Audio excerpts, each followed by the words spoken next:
kita kembali akan menceritakan kisah tentang nabi-nabi Allah. Nabi satu ini termasuk dalam 25 nabi yang namanya tercantum di dalam Al-Quran. Kisahnya sangat menarik untuk disimak, karena setan bahkan sampai iblis turun tangan pun tak sanggup untuk menggoda manusia pilihan Allah Subhanahu wa Ta'ala ini. Ditambah lagi, nabi ini seringkali dikait-kaitkan dengan tokoh Buddha. Banyak yang beranggapan bahwa beliau adalah sosok Siddhartha Gautama yang menjadi pendiri dari agama Buddha. Untuk itu, di video kali ini, kita akan membahas tentang kisah Nabi Allah Zulkifli alaihi salam. Assalamualaikum warahmatullahi wabarakatuh. Sobat beriman yang dimuliakan Allah. Alangkah lebih baik jika sahabat sekalian bantu channel ini terus berkembang dengan cara like, komen, dan subscribe. Semoga kita selalu dalam keadaan sehat walafiat, dipanjangkan rezekinya, dan dimudahkan urusannya. Amin ya rabbal alamin. Nama Nabi Zulkifli disebutkan hanya 2 kali di dalam Al-Quran, yaitu di dalam surat Syad ayat 48. Dan ingatlah kan Ismail, Ilyasa, dan Zulkifli. Semuanya termasuk orang-orang yang paling baik. Kemudian di surat Al-Anbiya ayat ke-85. Dan ingatlah kisah Ismail, Idris, dan Zulkifli. Semuanya mereka termasuk orang-orang yang sabar. Meskipun Zulkifli tidak disebutkan secara tegas dalam Al-Quran bahwa beliau adalah seorang nabi, karena di kedua ayat tersebut nama Zulkifli disebutkan dengan pujian bersamaan dengan para nabi lainnya. Maka para ulama dan sejarawan menyimpulkan bahwa Zulkifli juga seorang nabi. Menurut pendapat dari Imam Ibnu Katsir, di dalam kitab Tafsir Al-Quran Al-Azim, beliau menegaskan bahwa Zulkifli adalah seorang nabi, utusan Allah Subhanahu wa Ta'ala. Alasan beliau, tidak ada seorang pun yang namanya disebut dalam deretan nama nabi-nabi, kecuali dia adalah seorang nabi. Akan tapi teman-teman, ada pula beberapa ulama yang menyebutkan bahwa Zulkifli bukanlah seorang nabi. Akan tetapi, beliau hanyalah seorang yang saleh dan adil. Di antara sekian banyak ulama yang berpendapat demikian adalah Imam Ibnu Jarir At-Tabari. Teman-teman, Zulkifli bukanlah nama sebenarnya. Itu adalah sebuah julukan atau nama kehormatan yang diberikan untuk seseorang. Di dalam kitab Ibnu Katsir, nama asli dari Zulkifli adalah Basyar atau Bashar. Disebutkan juga di sana bahwa Nabi Zulkifli adalah putra dari Nabi Ayub alaihi salam. Jadi nasab beliau adalah Basyar bin Ayub. Nasab lengkapnya adalah Basyar bin Ayub bin Amus bin Tawaf bin Rum bin Aish bin Ishak bin Ibrahim al-Khalil. Beliau hidup sekitar abad ke-16 sampai abad ke-15 sebelum Masehi dan diutus Allah Subhanahu wa Ta'ala kepada suatu kaum yang bernama Arami atau Amori. Kaum ini adalah bangsa Romawi kuno yang tinggal di wilayah sekitar Damaskus, Suriah, dan Yordania. Di sanalah Nabi Zulkifli melanjutkan tugas kenabiannya dari ayahnya, yaitu Nabi Ayub. Ini adalah pendapat dari Imam Ibnu Katsir. Namun, para ulama lain ada yang berbeda pendapat tentang kapan masa diutusnya Nabi Zulkifli ini. Kalau menurut Imam Ibnu Jarir At-Tabari, Nabi Zulkifli adalah penerus dari Nabi Ilyasa, yang hidup sekitar abad ke-9 Masehi. Namun, antara Imam Ibnu Katsir dan Imam At-Tabari sama-sama menyebutkan bahwa Nabi Zulkifli adalah salah seorang raja di negeri Syam.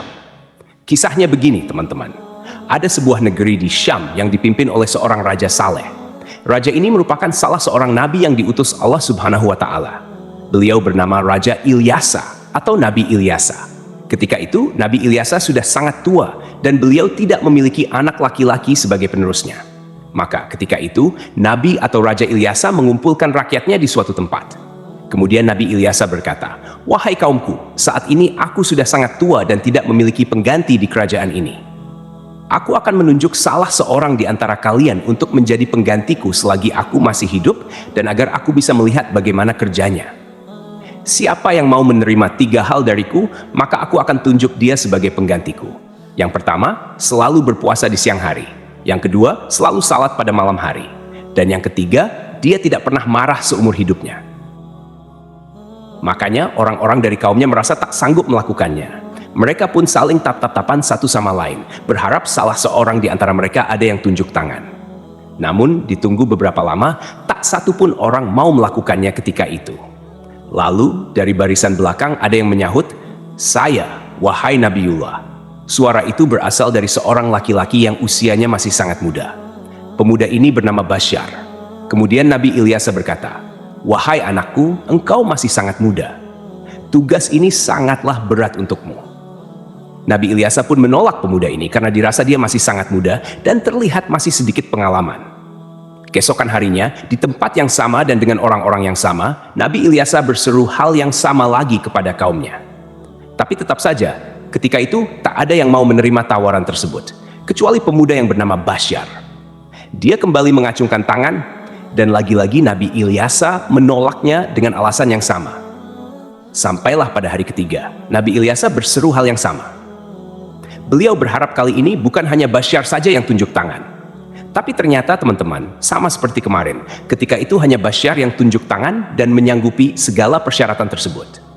Alasan detail Nabi Ilyasa menolak adalah karena selain dia harus menjadi raja yang menjamin kesejahteraan semua kaumnya, dia juga harus menjadi hakim yang adil, yang bisa berlaku bijaksana dalam memutuskan segala permasalahan kaumnya. Nah, karena Basyar ini masih sangat muda, Nabi Ilyasa khawatir dia tidak bisa berlaku adil dan bijaksana. Akhirnya, karena sudah 3 kali tidak ada yang mau, Nabi Ilyasa pun mengangkat Basyar menjadi raja sekaligus hakim. Namun, kegiatan yang dilakukan Basyar tetap dipantau oleh Nabi Ilyasa. Basyar pun mulai menjalani puasa di siang hari dan salat atau beribadah sampai larut malam. Sehari-hari, dia juga selalu menahan amarahnya. Nabi Ilyasa kagum dengan pemuda ini. Tak disangka-sangka, dia sanggup menjalani semua persyaratan itu. Dia juga luar biasa bijak dalam menyelesaikan segala masalah di dalam kaumnya. Nabi Ilyasa bangga kepada Basyar yang telah menepati janji-janjinya. Karena itu, Basyar diberikan julukan Zulkifli, yang artinya sanggup. Karena kesanggupannya menjalankan semua persyaratan. Ditambah lagi, dia selalu berlaku adil dan bijaksana. Sobat beriman yang dimuliakan Allah, kisah naiknya Zulkifli atau Basyar menjadi raja disampaikan oleh Imam Ibnu Katsir di dalam kitabnya yang berjudul Qisasul Anbiya. Hanya saja, nama rajanya berbeda, bukan Nabi Ilyasa, melainkan di sana dituliskan raja itu bernama Yasa. Lain halnya di dalam kitab Ibnu Jarir, beliau menuliskan bahwa raja pada masa itu adalah Nabi Allah Ilyasa. Seiring berjalannya waktu, Nabi Ilyasa pun meninggal dunia. Kini, Raja Zulkifli tak ada lagi yang memantau. Sepeninggal Ilyasa, Nabi Zulkifli memimpin negeri Syam dengan sangat baik. Zulkifli sangat mementingkan urusan rakyatnya daripada urusan dirinya dan keluarganya. Beliau memegang teguh janjinya untuk selalu berpuasa di siang hari, beribadah di malam hari, dan tak pernah sekalipun marah. Zulkifli selalu sabar dalam keadaan apapun. Di sisi lain, iblis melihat kesalehan dan kebaikan Nabi Zulkifli dalam memimpin rakyatnya, serta begitu kuatnya dia memegang janji. Maka, iblis pun tak tinggal diam. Kemudian, iblis mengutus tentaranya, yaitu setan-setan yang sangat kuat, untuk menggoda Zulkifli supaya minimal goyah sedikit keimanannya.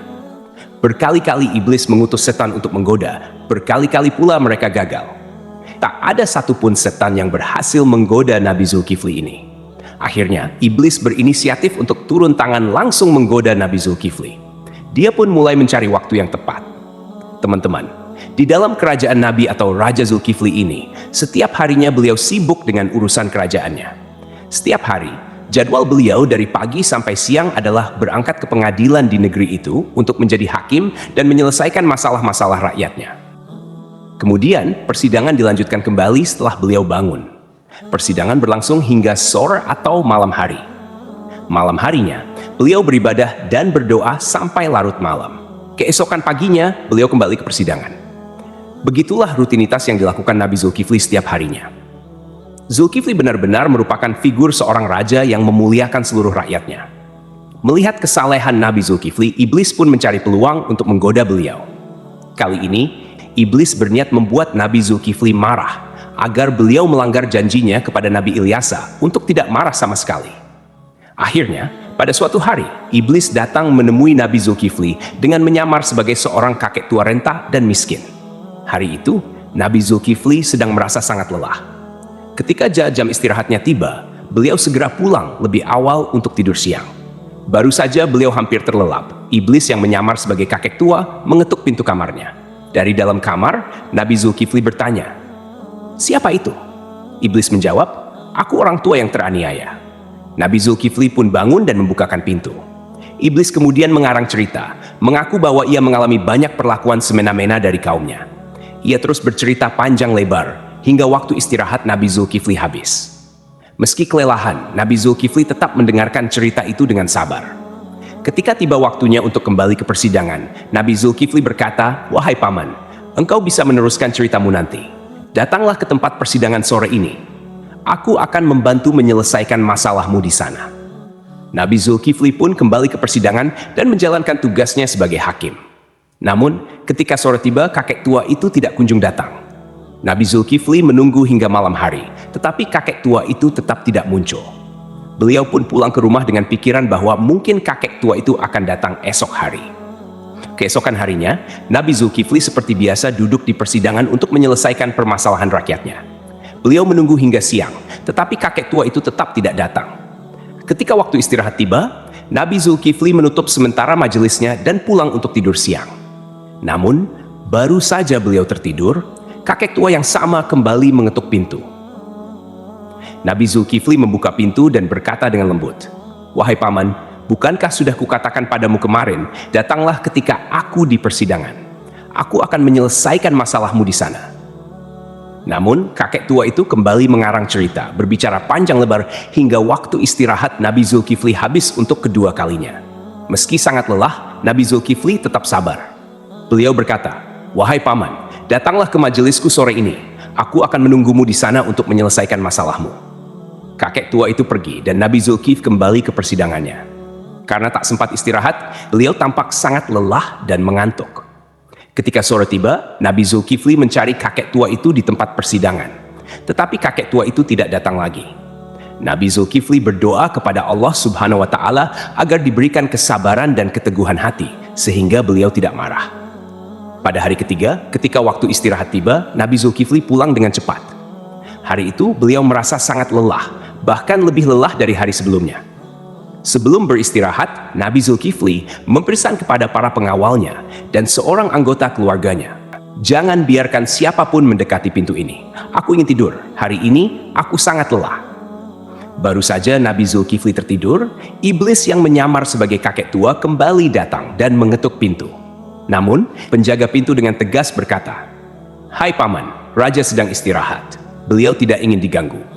Kakek itu berusaha memaksa masuk dengan alasan, "Aku sudah memiliki janji dengan raja untuk bertemu hari ini." Namun, penjaga tetap tidak mengizinkannya dan memintanya menunggu hingga waktu istirahat selesai. Iblis pun pergi, tetapi kemudian dia menemukan sebuah lubang di atas kamar Nabi Zulkifli. Melalui lubang itu, iblis memanjat dan masuk ke dalam kamar Nabi Zulkifli yang sedang tertidur. Iblis mendekati Nabi Zulkifli untuk membangunkannya, dengan tujuan membuat beliau marah. Saat terbangun, Nabi Zulkifli melihat kakek tua itu dan bertanya, "Hai paman, apa yang kau lakukan di kamarku? Bukankah aku telah menyuruhmu untuk menemuiku di persidangan?" Hampir saja Nabi Zulkifli marah, tetapi beliau menahan amarahnya dengan sekuat tenaga. Melihat Nabi Zulkifli tetap sabar, iblis merasa putus asa. Lalu iblis berkata, "Wahai raja, coba lihat aku. Apakah engkau tidak mengenali siapa aku?" Nabi Zulkifli memperhatikan lebih jelas dan berkata, "Engkau pasti musuh Allah." Kakek tua itu menjawab, "Benar, aku adalah iblis. Engkau membuatku tak berdaya dalam segala hal. Aku melakukan ini semua untuk membuatmu marah agar kau melanggar janjimu." Namun, iblis akhirnya menyerah karena tidak berhasil membuat Nabi Zulkifli marah. Lalu ia pergi meninggalkan kamar tersebut. Cobaan dari kaum yang menentang. Selain gangguan dari iblis, Nabi Zulkifli juga menghadapi cobaan lain berupa pemberontakan dari sebagian kaumnya. Beberapa orang dari kaumnya menentang kekuasaannya dan berencana menghancurkan kerajaannya. Mereka bahkan ingin Nabi Zulkifli turun dari jabatannya sebagai raja. Melihat situasi ini, Nabi Zulkifli mengumpulkan pasukannya untuk melawan para pemberontak. Sayangnya, sebagian besar kaumnya enggan ikut berperang karena takut mati di medan perang. Mereka memberikan syarat yang hampir mustahil, yaitu jaminan bahwa mereka akan tetap hidup dan tidak terbunuh selama pertempuran. Nabi Zulkifli pun berdoa kepada Allah Subhanahu wa Ta'ala, memohon agar seluruh pasukannya diberikan keselamatan. Dalam pertempuran yang berlangsung sengit, doa Nabi Zulkifli dikabulkan oleh Allah. Tidak ada satupun anggota pasukannya yang gugur dan pasukan Nabi Zulkifli berhasil meraih kemenangan. Keberhasilan memimpin kerajaan. Setelah kemenangan itu, kerajaan Nabi Zulkifli menjadi lebih tentram dan sejahtera. Nabi Zulkifli memimpin dengan keadilan dan kebijaksanaan, menjalani hidup dengan sederhana, serta selalu mementingkan kesejahteraan rakyatnya. Beliau dikenal sebagai pemimpin yang sabar, tidak pernah marah, dan selalu memegang teguh janjinya. Dalam tafsir Imam At-Tabari, disebutkan bahwa Nabi Zulkifli adalah penerus dari Nabi Ilyasa. Namun, sebagian ulama lainnya meyakini bahwa Nabi Zulkifli adalah orang yang sama dengan Nabi Yehezkiel, yang dimakamkan di Babilonia, di sebuah tempat bernama Al-Kifl, yang kini berada di kawasan Irak. Abdullah Yusuf Ali dalam The Holy Quran menyebutkan bahwa kata Kifli adalah bentuk Arab dari Yehezkiel, yang berasal dari bahasa Ibrani. Berdasarkan pendapat ini, Zulkifli bukanlah sebuah julukan melainkan nama asli. Terlepas dari kebenaran pendapat ini, para ulama seperti At-Tabari, Ibnu Katsir, Ibnu Ishaq, dan Ibnu Qutaibah sepakat memandang Yehezkiel sebagai Nabi Allah. Ibnu Katsir bahkan mengisahkan Nabi Zulkifli dan Nabi Yehezkiel sebagai dua cerita yang berbeda. Artinya kedua nabi ini dianggap sebagai tokoh yang berbeda. Ada pula perdebatan panjang yang menyebutkan bahwa Zulkifli adalah sosok Buddha Siddhartha Gautama, seorang tokoh yang diyakini sebagai pendiri agama Buddha. Siddhartha Gautama diperkirakan hidup antara abad ke-6 hingga ke-4 sebelum Masehi. Beberapa pendapat menyatakan Buddha adalah Nabi Zulkifli. Ada juga yang menghubungkannya dengan Nabi Idris, dan bahkan ada yang menyebut Buddha adalah Nabi Khidir. Pendapat ini salah satunya didasarkan pada anggapan bahwa kata Kifli adalah bentuk Arab dari kata Kapil, kependekan dari Kapila Wastu, yaitu ibu kota Sakya dan tempat tinggal Siddhartha Gautama sebelum meninggalkan istana. Salah satu pendukung teori ini adalah Hamid Abdul Qadir dalam karyanya Buddha the Great, His Life and Philosophy. Beliau menyimpulkan bahwa prinsip hidup Nabi Zulkifli memiliki banyak kesamaan dengan filosofi yang diajarkan Siddhartha Gautama. Pendapat ini diperkuat oleh Al-Qasimi, seorang ahli tafsir yang menafsirkan surah At-Tin, Saka.